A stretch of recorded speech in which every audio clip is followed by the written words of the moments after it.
Hello, everyone, and welcome to this week's episode of This Is My Offer. My name is Miles Scott, and I'm a Senior Partner Solutions Architect here at Amazon Web Services, focused on our storage, backup, and data archival partners. Today, I'm lucky enough to be joined by Joe D'Angelo, a Director of InfoScale Product Management with Arctera, one of our great partners. Hey, Joe.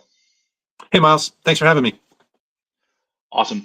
Well, first off, Joe, thanks again for being here. Thanks for being a great partner, and I'm super excited to talk through your guys' InfoScale solution and really how it helps customers in the financial services industry, kind of with their cloud journey. So I know we've worked, in the past on a few customer opportunities. We've worked with some banking customers, some capital market customers. So what are some of the common, maybe requirements, or maybe even some of the challenges that you guys are seeing kind of come up that's kind of pretty common amongst that industry?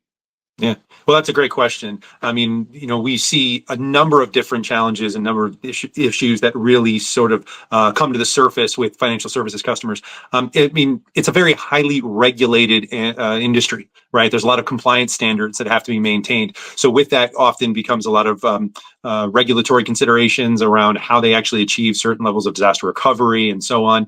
They're also very latency averse, right? Any little bit of performance challenge can have a material impact on their ability to complete transactions, to be able to close out trades and so on. They also have absolutely zero tolerance for downtime and data loss. So overall, they're just very stringent. It's almost like all the same challenges in other industries, but it's really hyped up or amped up by comparison with a lot of other customers that we work with. No, it makes sense. Yeah, downtime is definitely a critical factor for that industry. So I guess that leads to the question: what is InfoScale? Like, what does it do for customers? How does it work? Can you kind of dig under the hood there for a minute and kind of talk us through what InfoScale does and how customers should be looking at it, for their cloud journey? Yeah, absolutely. So with InfoScale, it's a technology that provides essentially a platform for software-defined storage and resiliency for your mission-critical workloads across a myriad of different application types and operating systems. So whether you're running it on Linux, Windows, Unix, whether it's a physical, cloud, hyper-converged, each one of those different platforms are all applicable for an InfoScale use case. Some of the things that we look at is sort of what I would consider to be a comprehensive view of your primary mission critical services. They need to be resilient. They need to be available in the event of any type of a fault that may occur, be it infrastructure or be it something more associated with the application or a potential cyber threat. But they also need to be performant, right? They need to be able to endure the rigors of the most demanding applications and services with the least amount of latency. Also, they need to be portable. You have to be able to move these workloads. You have to be able to move these different services amongst whether it's availability zones or regions or between perhaps like an outpost and into the traditional EC2 environments. All of those capabilities are at the heart or at the tenets really of what InfoScale is able to achieve.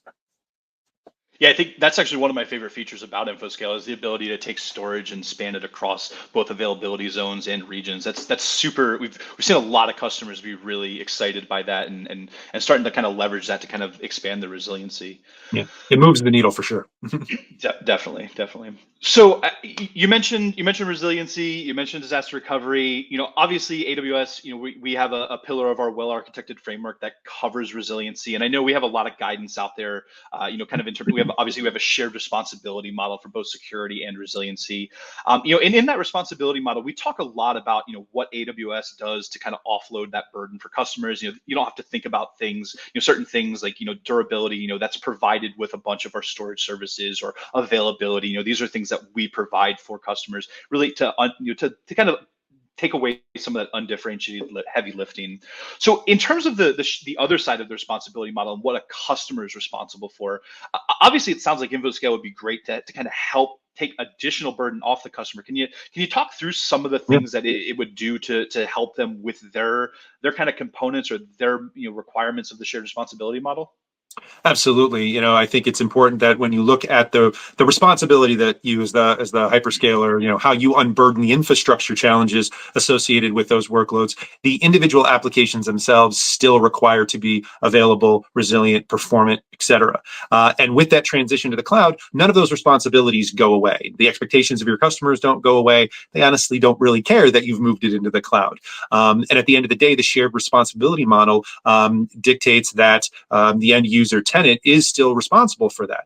And with a technology like InfoScale, you can absolutely exceed the expectations that you have from a performance and resiliency standpoint.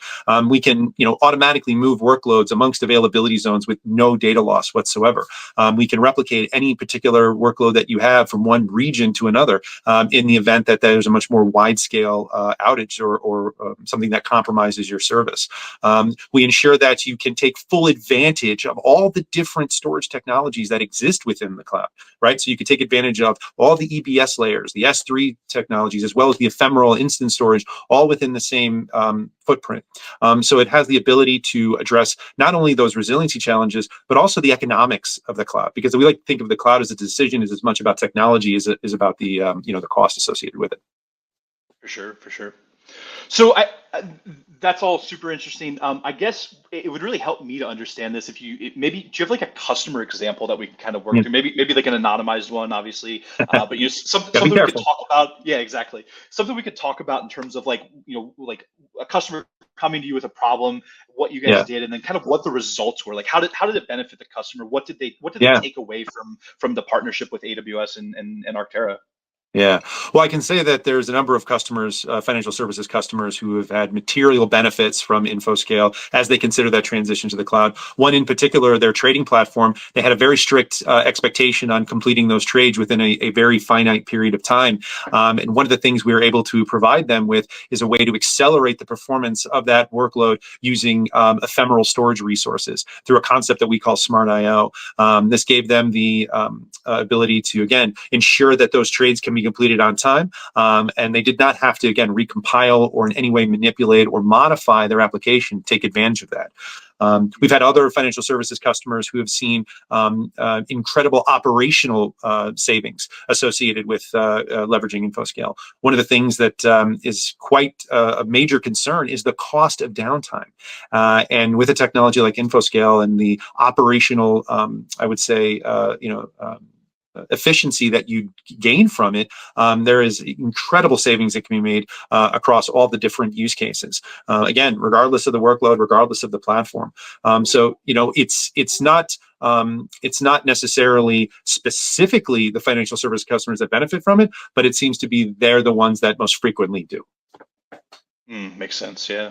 So I guess that's another good point. So obviously, while InfoScale is definitely very relevant for financial services, are there other industries that you guys are seeing? And we don't need to talk through all those different use cases, but like, what are some of the other industries that you guys see where there's a strong bias towards InfoScale and the Arctera partnership with AWS? Yeah, I mean, obviously, financial services has been a huge one for us over the years. Telecom, that one has been a major player for us.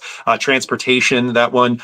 Government space. Manufacturing, retail. As of late, retail actually is one that's been coming up more and more frequently.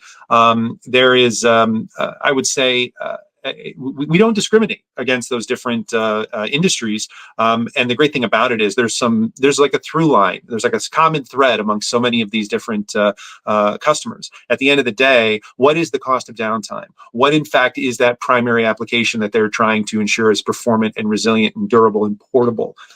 You find that, and I'm certain that you're going to be able to find value with InfoScale in those environments. Yeah, there's definitely performance, availability, durability, resilience. Those are all common threads across just about every industry I've ever heard of. So it's meat and potatoes. It's meat and potatoes. I mean, it's the bread and butter, and it's the absolute necessity for so many of these environments, so many of these customers. I think there's often a misconception that by moving to the cloud, a lot of that is just sort of implicitly taken care of, when in actuality it's not, right? And to kind of just to revisit that shared responsibility concept, moving a workload to the cloud, there is incredible benefit and undeniable benefit there. But you also have to be cognizant of what those workloads and how they're going to behave, where they need to reside at any given time, and then it's the orchestration of all of that, right? It's being able to do it at scale, right? One of the things that you asked earlier is, like, what are some of the challenges that financial services face? They have to think of it in terms of scale, right? It's not pets that they manage, it's herds that they manage. It's not 10 or 20 workloads, it's 10 or 20,000. So they have to think in terms of what are the technologies that can do that at scale. But at the same time, I don't want to discourage someone to think, well, I don't have 10 or 20,000 applications. Does this really make sense to me? It can, and it does. It's very adaptable that way. Yeah, so you could either take this and scale it across your entire environment, or maybe select like a very small mission critical, Yeah. business critical Yeah. type application. Awesome, Joe. So if there's one thing that you want customers or listeners to take away from this session, what would that one thing be? Yeah, that's an important question, and I think as we think back to that first question you asked about, what are the things that challenge the financial services segment so much so, I think the omnipresent topic is cyber resiliency and this notion of ransomware and malware and how it's just disproportionately affecting the financial services space because that's where the money is. And with InfoScale, we've had a sort of a transformation in terms of resiliency and focusing in on that use case. So being able to deliver on that promise of being able to recover in in the event of a cyber attack or of a ransomware attack, that's a major part for us, and it's one that is pretty much a top of mind for every user and every customer we have.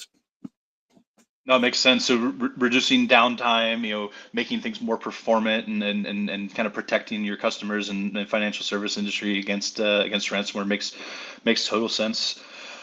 So where should I go if I want to learn more? Like how do I get started with InfoScale Yeah. and with Arctera? Yeah, no, it's a great question. Well, of course, you're going to be clicking somewhere. It's a YouTube video, right? So we're going to post a whole catalog of information around best practices and white papers and solutions guides. Great thing about InfoScale is that it comes baked in with a 60-day trial, so that you could take full advantage of it either directly from the marketplace on AWS or through our own mobility and resiliency service, where it's a SaaS dashboard that you actually can essentially create and deploy new InfoScale environments that custom made just for your particular workload. So yeah, click somewhere in the description and you'll be able to learn all about it. Awesome. Well, Joe, thanks again for spending some time with us today. And I definitely wanted to thank everyone out there that's listening to this week's episode of This Is My Offer. It's always great to learn a little bit more about our wonderful AWS partners, specifically Arctera and the InfoScale solution, really how you guys are helping out in the financial services industry, kind of customers with their performance, their resiliency aspects, and really just cloud resiliency in general. Again, the links that Joe was talking about, they'll all be in the description for you guys to check out later. Definitely check out the free trial. Anytime you get hands-on with the product, it's always awesome to kind of play around with it. But if you have any additional questions, feel free to go ahead and reach out to either your AWS or your Arctera account teams for more information. Again, thank you, Joe, for being here, and thanks everyone. Tune in next week for the next episode.